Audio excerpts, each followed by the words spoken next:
Hi everyone, Aaron here for Zollotech, and this is a 2018 iPhone 8 Plus. The screen is cracked, and this can happen to just about anyone, and I wanted to show you how to replace it. So I got a replacement screen from iFixit. They were nice enough to send it along, but it is not a sponsored video. But I just wanted to show you how to replace this, and it's a little harder than the previous version, so let's get started. So you'll see here's two boxes that come with the kit, the tools, and the part. And the part is not directly from Apple, as only Apple can get those parts, but it fits the phone no problem. And what we'll need to do is use some tools to get started. So we've got the adhesive that also comes with the kit, and then the screwdriver.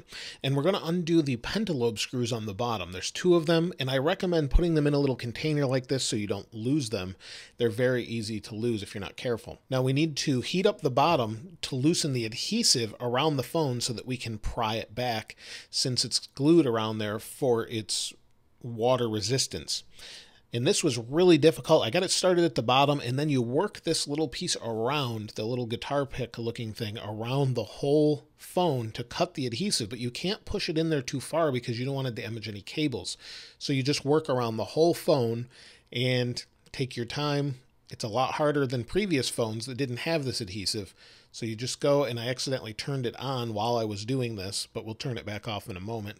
Now we'll flip this up on its side. Unlike other iPhones, you don't flip it from bottom to top, you flip it from the left side to the right. We'll get rid of the adhesive here and then open it up and take a look at the cables we need to remove. Now there's two sets of cables. Some are in the middle of the phone, some are at the top, and they're both held down with metal covers, and we need to unscrew those metal covers. So we'll get started unscrewing them, and they're very, very tiny screws. So be careful, you don't want to lose these. Make sure you know where they went exactly. You'll see there's another one here, and there's about 5 different screws and 3 different sizes. So make sure you know where you put them. Now, once you get them all done, you can take that little metal cover off, and then we'll get the cables out of there. But we'll unscrew the last screw, and then we'll go ahead and remove that cover.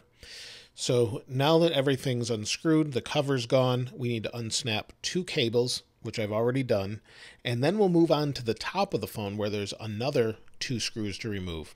So this holds down another cable from the top of the display. And now we've pulled the cable away, and we'll pull the old display away from it, bringing the adhesive, as much of it as we can, with us. So once you clean all that off, now you need to get the fingerprint sensor out, or else your fingerprint sensor won't work with Touch ID. So you need to bring over the old one and mount it on the new phone. Now this can be a little bit tricky because you need to remove these screws, and again, keep them in the right order. And then once the screws are removed, you need to take the ribbon cable off very carefully because it's adhered with adhesive. So there's one clip we undo, and then we have to unstick it. So we'll use an eye opener again to heat the whole area up and peel it off very carefully. If you break this, you won't be able to use this again, and you'll have to go to Apple and get a new display and have them reprogram the fingerprint sensor. Now that the fingerprint sensor is off the old phone, I put it back in the new one. On the display, we'll click down the connector and put everything back in place. Now, once we've done that, we need to put the adhesive on, and this can be very tricky, so just take your time and get that adhesive right, and then hook everything back together. So we'll put everything back together here, and here is the new display, and we need to connect it just how we took the old one off. So it's a little bit difficult to do, but just take your time and put everything back in its place. Now, once you've got everything connected, I like to turn the phone on to make sure the display actually works before I seal it all back together.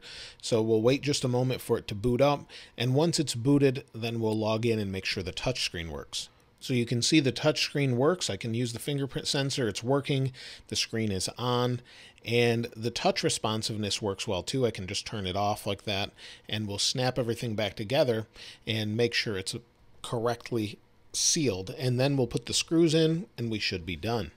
So one thing you may not know is this display does not support True Tone, at least the replacement one. So if you like that feature, the only way to get that back is go to Apple. Otherwise, everything else works just like it should. Now, if you'd like to get these parts yourself, I'll link them in the description. Thanks again to iFixit for sending them along so I could do the video. And if you have any other questions or things you'd like to see, let me know in the comments below. If you haven't subscribed already, please subscribe and like. As always, thanks for watching. This is Aaron. I'll see you next time.